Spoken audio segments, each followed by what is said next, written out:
Good evening. I'm going to start today by telling you a story about a girl named Liz Marks. She was a beautiful high school student that had lots of friends. She did very well in school, and she had a very bright future ahead of her. One day, her life changed dramatically. After being involved in a very severe accident that left her blind in one eye, no sense of smell, unable to produce her own tears, and unable to fall asleep without the help of medication. This was all caused from reading a text message that was sent by her mother. Now, as a mother of 3 children of my own, this story is terrifying.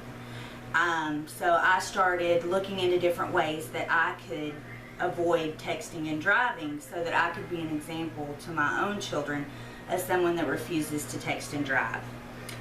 Unfortunately, Liz's story is one of many heartbreaking stories that are caused from texting and driving. According to the National Safety Council, every year 1,600,000 accidents are caused from texting and driving, and this accounts for about 25% of all accidents in the U.S. Now, let's first take a look at the number of crashes that caused injury. According to the National Highway Traffic Safety Administration, approximately 387,000 people were injured in the year 2011. But in 2012, that number of injuries jumped to 421,000 injuries, all caused from texting and driving. Now, these numbers are staggering. It really makes you stop and think, is it worth texting and driving to cause so many people so much harm? Now, distracted driving can be caused by anything that distracts you visually, manually, or cognitively. Now, according to the National Highway Traffic Safety Administration, texting and driving is the worst because it requires all 3 functions at the same time, therefore distracting you for longer periods of time. Now, let's look at the number of crashes that sadly end in death. Again, according to the National Highway Traffic Safety Administration, 3,360 people were killed in crashes caused by distracted driving in 2011, while in 2012 that number did drop a little bit to 3,328 that were killed that year. Now, it did drop a little bit, but not by much. As you can see, this is a problem that can no longer be ignored. Thousands of lives can be saved each year by people like you choosing not to text and drive. We can make a difference if we put forth the effort. We can start by obeying the new cell phone laws that our state legislatures have put in place for our protection.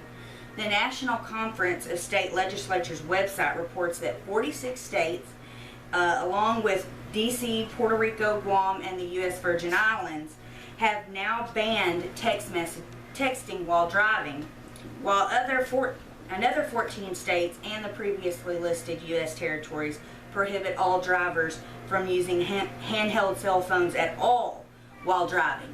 So what this means for them is that they would have to use some type of Bluetooth device, whether it be an earpiece or if they own a vehicle that will connect to their phone via Bluetooth.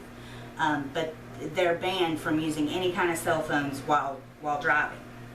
Now, cell phone providers and app creators have even stepped in to help us lower the dangers of texting and driving. Providers like AT&T and Verizon are now offering apps that silence incoming texts and calls while you're driving. Now, to give you an idea, AT&T has offered an app called AT&T Drive Mode. What this does is it can sense when your vehicle is moving and it will automatically turn on and then silence all incoming texts. Now, once it does that, it will then send a text to the person trying to reach you, notifying them that you are driving right now and you will contact them at a later time. It also has a really neat feature for parents to where if you download this app on your teenager's phone and they leave in the car, and then at that point they try to turn the app off, the app will then send a text message to the parent notifying them that your child is turning drive mode off on their phone and that they're trying to text and drive. So as a mother, I think that's a feature that's really helpful. Okay, so we've covered some of the options we have to avoid texting and driving. Now let's look at what could result from some of these actions. The benefits of protecting lives are undeniable. If people are not texting and driving, we're going to see a decline in injuries and death. Research published by a faculty member at the Texas A&M University Health Science Center School of Public Health found that on average there was a 7% decrease in crash-related hospitalizations in states that have banned texting and driving. Now that may not seem like a lot, it's just 7%, but let's really stop and think about it. If even we only save one life, isn't that still worth it? I mean, we have to ask ourselves, how much do we really value life? Now, we can also lower the cost of damage and medical care that result from texting and driving accidents. Those costs can be detrimental to people's lives. Let's say that you are one of the lucky people that lived through one of these accidents. You still have all the damage costs and medical costs that come from these accidents, and that can send you into financial ruin. Not only that, what if you hurt someone else while texting and driving? Then you're not only looking at costs, but you're also, if they die, you're even facing prison time for involuntary manslaughter. So these are prices that none of us want to pay. And by not texting and driving, we can lower all of these risks. We've covered a lot of information today, and now the decision is yours to make. Texting and driving accidents are a tragedy, but they can be avoided and lives can be saved by a commitment from people like you. You can show your commitment today by going online to textinganddrivingsafety.com and signing the Text-Free Driving Pledge.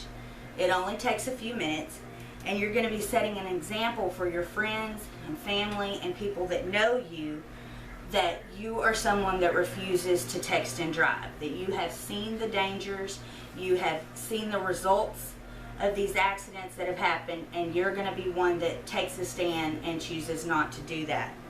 We all have a choice to make when it comes to texting and driving. I'm asking you to choose life. Thank you.